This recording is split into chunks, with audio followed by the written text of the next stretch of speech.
Intelligent village chef cooking whole lamb with stuffed chicken. Jodhpur नाम के गांव में प्यारे नाम का एक शेफ रहता था। वो कपाड़िया के ढाबे में काम करता था।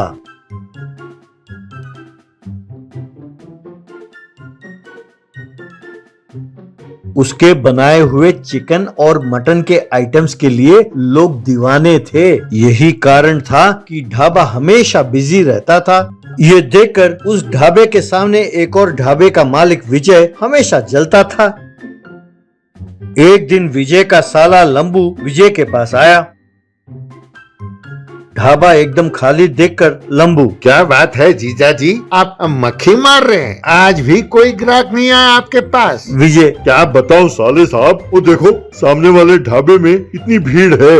उस प्यारे के कारण हमारा धंधा एकदम ठप पड़ा हुआ है। मैंने उसे बहुत पैसे देने की लालच दी, लेकिन वो आने के लिए तैयार ही नहीं है। तब लंबू, अरे जीजा जी, अगर वो आने के लिए तैयार नहीं है तो हमें ही किसी तरह उसके धंधे को ठप करना होगा। वैसे भी जीजा जी, हमारे ढाबे में लोगों को बुलाना मुश्किल है, लेकिन उस ढाबे का धंधा ठप करना बहुत आसान है। लेकिन हाँ, इसके लिए थोड़े पैसे खर्च होंगे। विजय, उस प्यारे को उस ढाबे से भगाने के लिए मैं जितने पैसे लगेंगे खर्च करने के लिए तैयार हूँ। ये सुनकर लंबू वहाँ से चला गया।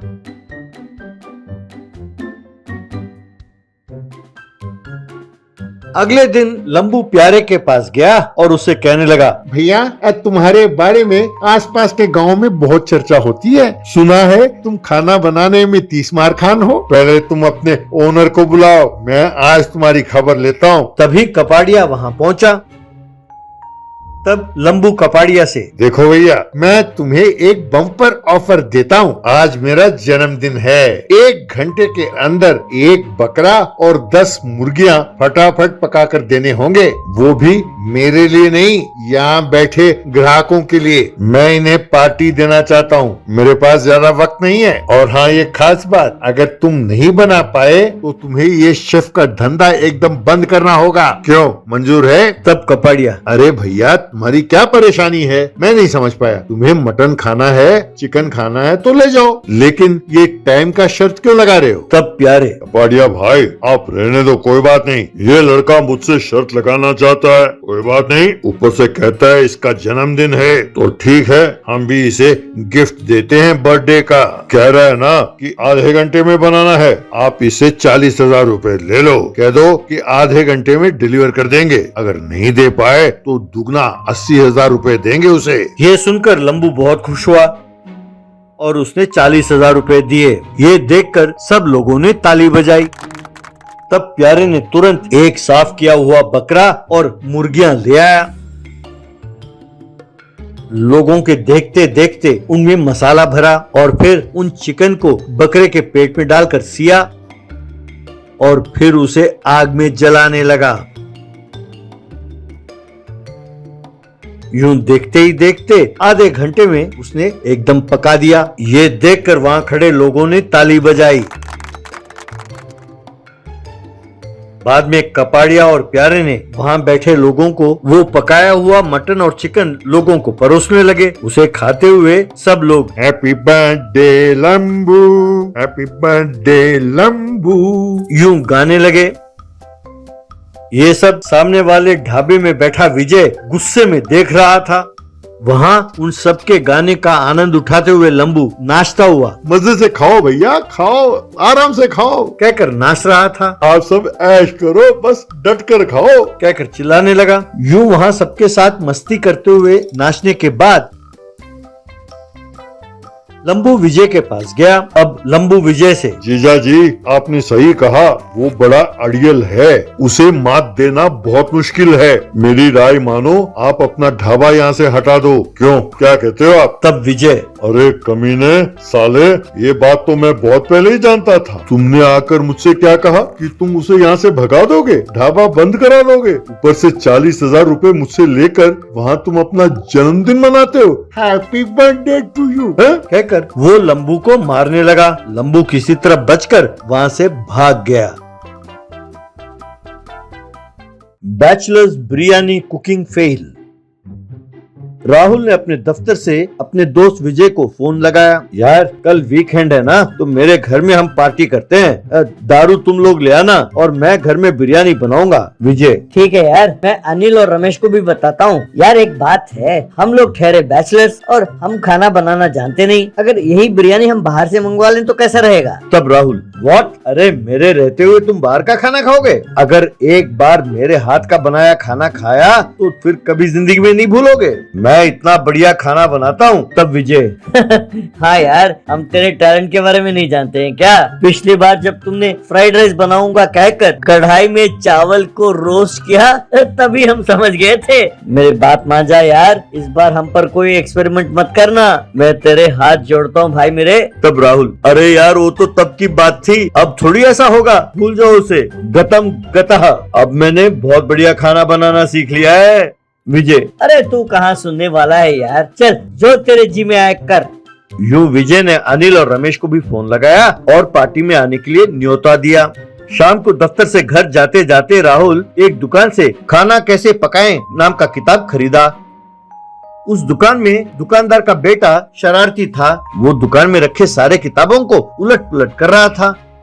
तब उसका पिताजी, अरे बेटा, तुम ऐसे उलट पुलट करते रहोगे तो मैं कैसे बेचूंगा? बहुत शरारती हो तुम। फिर राहुल को देखकर, अच्छा, आप बैचलर हो, ये किताब आपको बहुत काम आएगा। ले जाओ ले जाओ। कल शादी के बाद भी आपकी पत्नी आपके हाथ का खाना खाकर आप पर फिदा हो जाएगी, चाहे तो देख लो।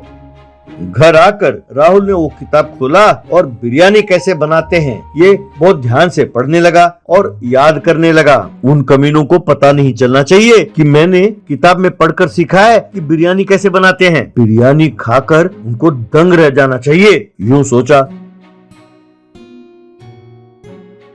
अगले दिन सब दारू की बोतल लेकर राहुल के घर गए। चीयर्स कहकर शराब पीने लगे। राहुल, दोस्तों अब मैं चिकन बिरयानी बनाने वाला हूँ। शराब खत्म होने से पहले पहले गर्मा गर्म चिकन बिरयानी बनेगा, तब तक ताश के एक एक हाथ हो जाए। यूं वे सब ताश खेलने लगे। उस किताब में कहे अनुसार राहुल ने एक कुकर में चिकन, मसाला, चावल सब डाला और उसे स्टोव पर रखा। फिर आकर ताश खेलने लगा। बिरयानी की बहुत बढ़िया खुशबू आने लगी। तब अनिल, यार राहुल, बिरयानी की तो कमाल की खुशबू है यार। चल यार, एक एक हाथ बिरयानी भी हो जाए। यूं सब अपने अपने हाथों में प्लेट्स लेकर कुकर के सामने खड़े हो गए। कुकर ने सीटी बजाई।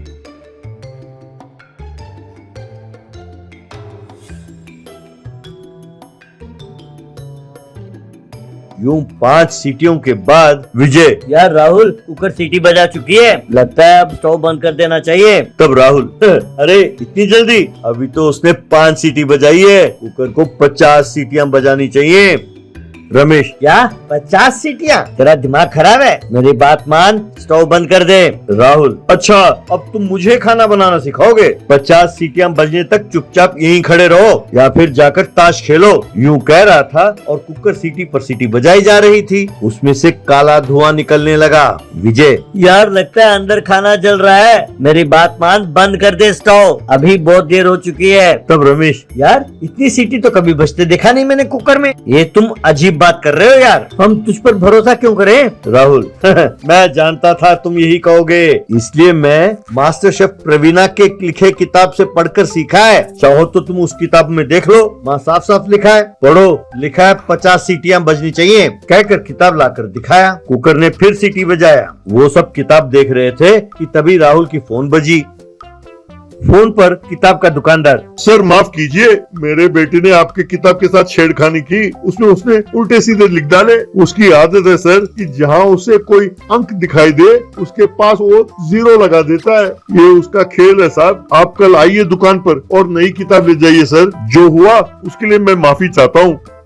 तब राहुल, बाप रे, यानी उसने 5 के आगे 0 लगाया और उसे 50 कर दिया। यूं कह ही रहा था कि अचानक कुकर धड़ाम करके फटा। बस सबके चेहरे काले पड़ गए और सब बेहोश होकर जमीन पर गिर गए।